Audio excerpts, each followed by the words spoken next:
देखो, महाभारत युद्ध में गीता का उपदेश भगवान ने अर्जुन को दिया,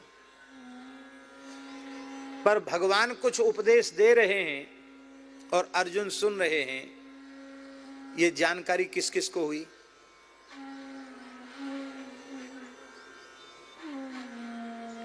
किस किस को जानकारी हुई? व्यास जी, सबसे पहले तो युधिष्ठिर को, भीमसेन को, सबको आ जाना चाहिए था। वहीं एक सत्संग पंडाल तैयार हो जाना चाहिए था। भाई गीता पर प्रवचन हो रहा है, भगवान बोल रहे हैं, कुछ नहीं, सब अपने अपने काम में लगे हैं और भगवान श्री कृष्ण अर्जुन को गीता का उपदेश कर रहे हैं।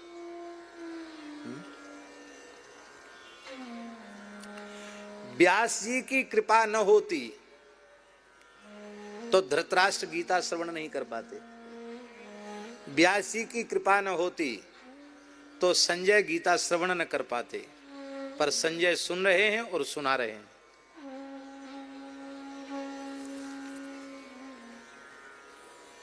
एक बड़े अच्छे भक्त हैं केशव राम जी, कलकत्ता के। सेठ जी, भाई जी, इन सब का खूब संग उन्होंने किया है, अब तो खूब बुजुर्ग हैं।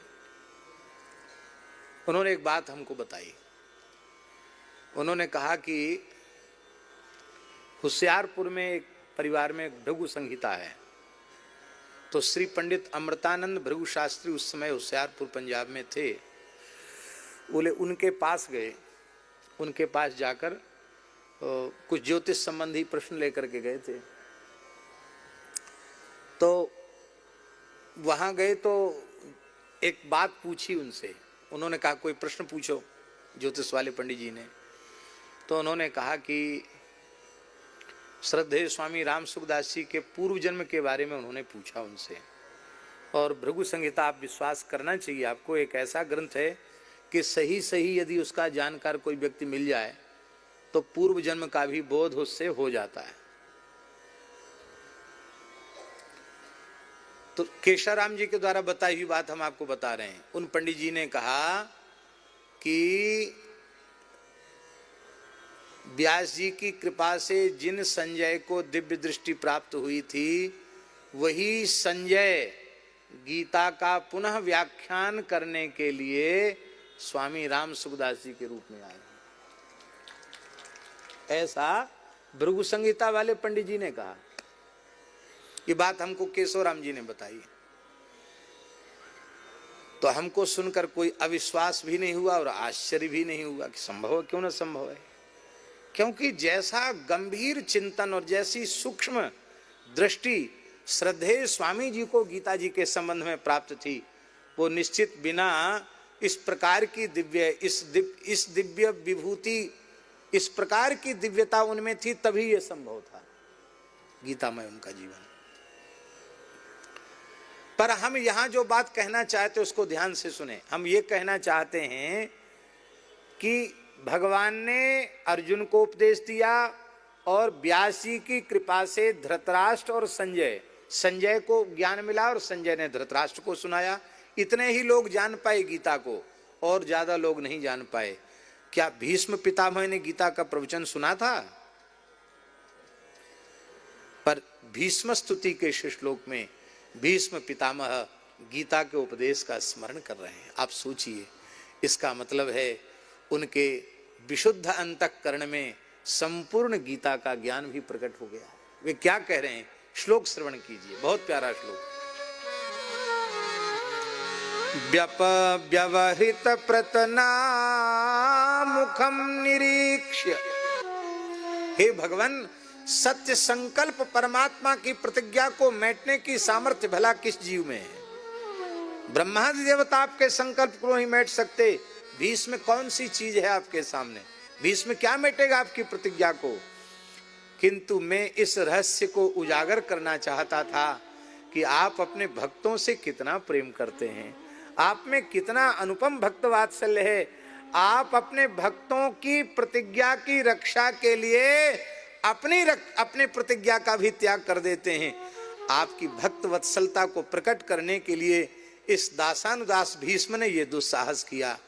और हे भगवान, आप मेरी प्रतिज्ञा को पूर्ण करने के लिए ही धृतरथ चरणः, रथ का चक्र लेकर के आप दौड़े, उसमें आपका पीतांबर फहराता हुआ आपको छोड़कर नीचे गिर गतोत्तरीय।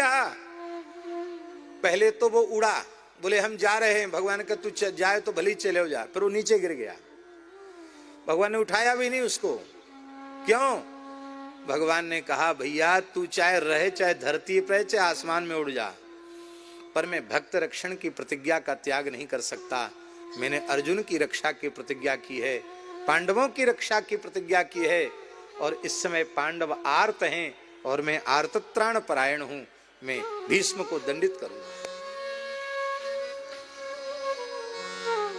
भीष्म जी ने जो ये बात कही है ना कि हमारी सामर्थ्य क्या थी जो आपकी प्रतिज्ञा को तोड़ते, महाभारत में एक जगह लिखा है, जब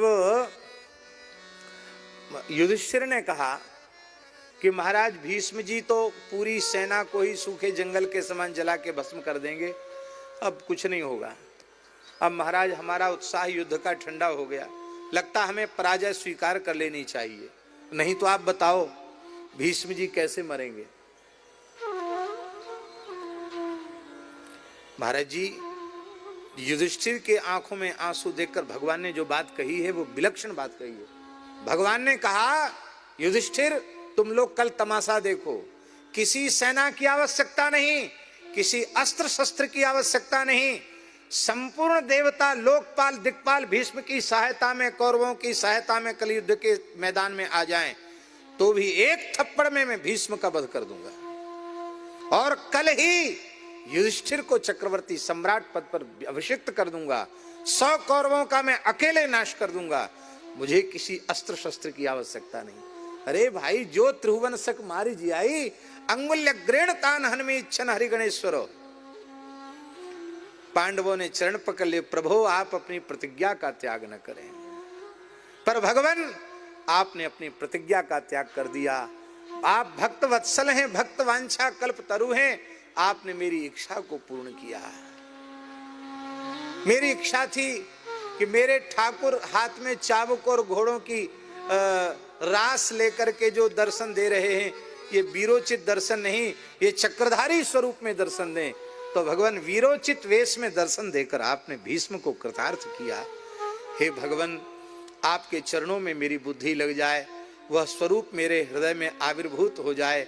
रास का भी स्मरण कर रहे हैं, भगवान की प्रथम पूजा का भी स्मरण कर रहे हैं, और स्मरण करते करते अंत में भगवान के स्वरूप में अपनी वृत्ति को लगाते हुए भीष्म जी मौन हो गए।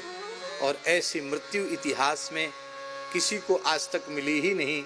रामावतार में धन्य जटायु समको नाही, और इस कृष्णावतार की लीला में भीष्म के जैसी मृत्यु भीष्म को ही प्राप्त भई है। भगवान इनके जलांजलि में, अंत्येष्टि में भगवान सहभागी हुए। भगवान ने स्वयं अंजलि भरकर भीष्म को जल दिया है, और भगवान जिसे स्वीकार करें उसकी महिमा क्या है। आज भी संसार में कहीं भी आस्तिक लोग तर्पण करते हैं तो भीष्म की अंजलि आवश्यक होती है। वैयाघ्र पदगोत्राय सांकृत्य प्रवराय च अपुत्राय ददाम्येतत् जलम भीष्माय वर्मणे। हम सब भी पितामह भीष्म को अपनी भावांजलि समर्पित करते हुए वाणी को विराम लेते हैं।